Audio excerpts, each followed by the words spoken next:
Hello అండి. అందరూ ఎలా ఉన్నారు? నేను మీ Swathi. Welcome to our channel Leo cake house. ఈరోజు అయితే నేను బేకరీ స్టైల్‌లో క్రీమ్ కేక్‌ని ఎలా ప్రిపేర్ చేసుకోవచ్చో ఈజీగా చూపించబోతున్నాను అనమాట. సో వీడియోని ఎక్కడ స్కిప్ చేయకుండా చూడండి. అలానే ఫస్ట్ టైం మన ఛానల్‌ని చూసినట్లుగా అయితే ప్లీజ్ సబ్స్క్రైబ్ చేసుకోండి. అలానే వీడియో నచ్చితే లైక్ చేయండి, షేర్ చేయండి, కామెంట్ చేయండి. ఇక్కడ నేను చూపిస్తున్నదైతే చాక్లెట్ కేక్ అనమాట. అది కూడా నార్మల్ కేకే.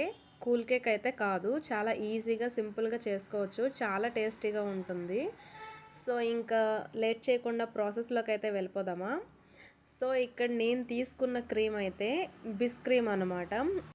ఇది మనకి బేకింగ్ మెటీరియల్ షాప్లో అయితే దొరుకుతుందనమాట. ఇది ఆన్లైన్లో కూడా దొరుకుతున్నాయి ప్రజెంట్ అయితే మనకిప్పుడు.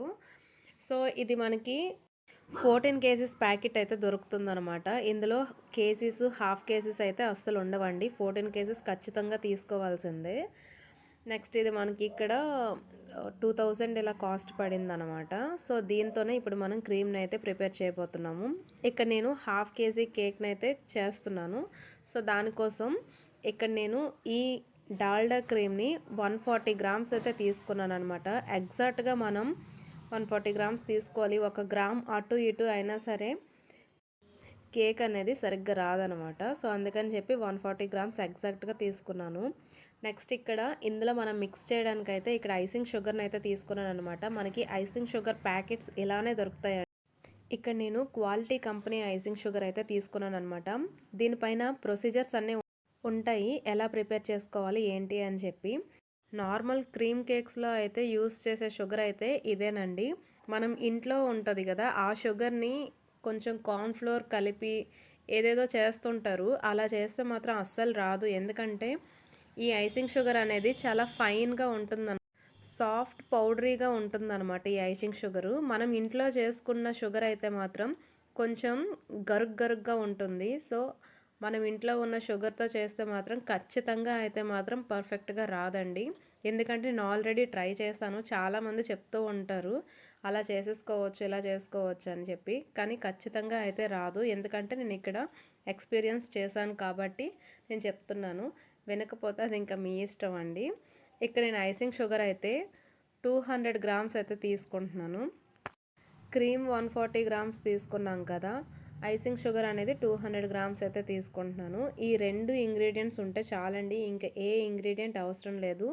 ఒకటి బేకరీ స్టైల్లో మనం చేస్తున్నాం కాబట్టి ఇంకొక సీక్రెట్ ఇంగ్రీడియంట్ అయితే ఉందన్నమాట. అది నేను మీకు నెక్స్ట్ చెప్తాను. ఆ ఒక్క ఇంగ్రీడియంట్ కలపడం బట్టే క్రీమ్ అనేది చాలా సాఫ్ట్గా వస్తుంది. మన బేకరీస్లో ఎలా చేస్తారో సేమ్ టు సేమ్ అలానే వస్తుందన్నమాట. సో ఫస్ట్ నేను చేసేటప్పుడు షుగర్ ఎక్కువ అవ్వడం, తక్కువ అవ్వడం ఇలా చాలా జరిగాయి అనమాట. కస్టమర్స్ దగ్గర నుంచి నాకు కంప్లైంట్స్ కూడా వచ్చాయి.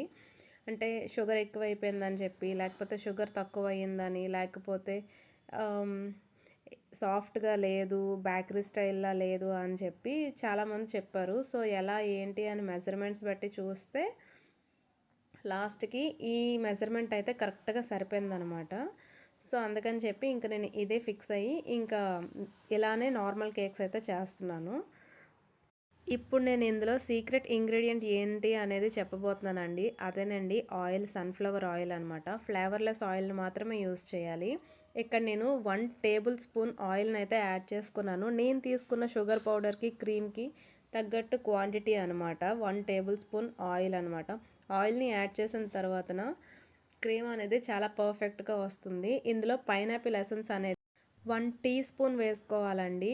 పైనాపిల్ ఎసెన్స్ వేస్తేనే మీకు క్రీమ్ అనేది వైట్ కలర్లో ఉంటుంది. ఇన్ కేస్ మీరు వెనిలా ఎసెన్స్ వేస్తే మీ క్రీమ్ అనేది కొంచెం కలర్ చేంజ్ అవుతుంది అనమాట. సో అందుకని చెప్పి మీరు పైనాపిల్ ఎసెన్స్ని యూస్ చేయండి. నార్మల్గా బేకరీస్లో కూడా మనకి అంత స్మెల్ అండ్ టేస్ట్ రావాలి అని అంటే వాళ్ళు పైనాపిల్ ఎసెన్స్నే యూస్ చేస్తారు. చూసారా, ఇక్కడ నేను క్రీమ్ చూపిస్తున్నాను మీకు. ఇలా మనం స్మూత్ చేసేటప్పుడు క్రీమ్ అనేది ఎంత సాఫ్ట్గా అవుతుందో మనకి స్మూత్ ఫినిషింగ్ ఇచ్చేటప్పుడు కూడా అంతే నీట్ ఫినిషింగ్ వస్తుందన్నమాట ఈ క్రీమ్తో. ఇప్పుడు ఇదే క్రీమ్తో నేను మీకు కేక్ పైన అప్లై చేసి కూడా చూపిస్తాను ఎలా ఉంది ఏంటి అని చెప్పి. కాకపోతే ఇక్కడ నాకు వచ్చిన ఆర్డర్ ఏంటంటే చాక్లెట్ కేక్ అనమాట. సో నేను ఇక్కడ కోకో పౌడర్ని అయితే 1 టేబుల్ స్పూన్ని యాడ్ చేసుకున్నాను. నార్మల్గా మీకు చాక్లెట్ క్రీమ్ కాదు నార్మల్గా అంటే ఇప్పుడు ఇంతకుముందు వైట్ కలర్లో ఉంది కదా, సో ఆ క్రీమ్లో మీరు కలర్స్ని యాడ్ చేసుకొని అప్లై చేసుకోవచ్చు కేక్కి. సో ఇక్కడ నాకు చాక్లెట్ కేక్ కాబట్టి నేను ఇక్కడ 1 టేబుల్ స్పూన్ కోకో పౌడర్ని అయితే యాడ్ చేసుకున్నాను అనమాట. అంతే, క్రీమ్ అనేది మనకి రెడీ అయిపోయింది. ఇంక ఇందులో ఇంకా వేరే ఇంగ్రీడియంట్స్ ఏమీ కూడా యూస్ చేయరు, నేను కూడా చేయను అనమాట ఇంకా. సో ఇక్కడ మనం 3 ఇంగ్రీడియంట్స్ అనేవి యూస్ చేసాము. మనకి చూడండి క్రీమ్ అనేది ఎంత స్టిఫ్గా వస్తుందో. ఇక్కడ మనకి స్టిఫ్ పీక్స్ కూడా వస్తాయండి. చూడండి ఇక్కడ నేను చూపిస్తున్నాను, చాలా నీట్గా ఫినిషింగ్ కూడా వస్తుంది.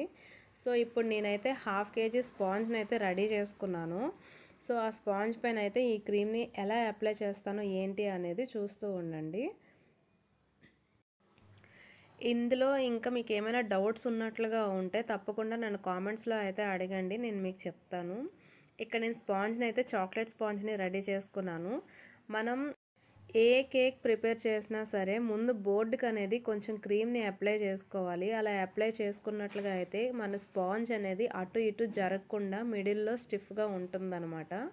సో అందుకని చెప్పి బోర్డుకి అయితే మాత్రం ఖచ్చితంగా మనం క్రీమ్ని అయితే అప్లై చేసుకోవాలి. నెక్స్ట్ ఇక్కడ నేను నార్మల్ కేక్స్ అయినా సరే, కూల్ కేక్స్ అయినా సరే పైపింగ్ బ్యాగ్తోనే నేను ఇక్కడ క్రీమ్ని అప్లై చేసుకుంటాను. అప్పుడు మనకి ఈవెన్గా క్రీమ్ అనేది స్ప్రెడ్ అవుతుంది అనమాట. ఒక దగ్గర ఎక్కువ ఒక దగ్గర తక్కువ అలా కాకుండా నీట్గా వస్తుంది. కాకపోతే ఇక్కడ ఏం జరిగిందంటే నేను వీడియో షూట్ చేస్తున్నాననే అనుకున్నానండి, కాకపోతే అది ఆఫ్లో ఉంది. ఇక్కడ ప్రాసెస్ మొత్తం చేసేసాను. ఇక్కడ క్రీమ్తో ఫినిషింగ్ ఇచ్చుకున్నాను. నెక్స్ట్ చాక్లెట్ గనాంచ్ ఉంటుంది కదా, గనాంచ్తో డ్రిప్పింగ్స్ అయితే ఇచ్చుకొని పైన రోజెట్స్ అయితే వేసుకున్నాను అనమాట. ఈ కేక్ ఆర్డర్ ఇచ్చిన కస్టమర్ అయితే చెర్రీస్ కూడా పెట్టమని చెప్పారు. సో అందుకని చెప్పి నేను చెర్రీస్ పైన ఇలా డెకరేట్ చేసుకుంటున్నాను. సో ఫైనల్గా అయితే మన కేక్ ఇలా వచ్చేసింది అనమాట.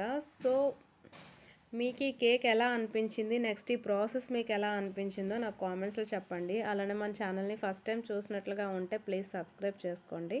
వీడియో నచ్చితే లైక్ చేయండి, షేర్ చేయండి, కామెంట్ చేయండి. సో ఇదండి బేకరీ స్టైల్ క్రీమ్ కేక్ అనేది ఇలా ప్రిపేర్ చేసుకుంటారు అనమాట.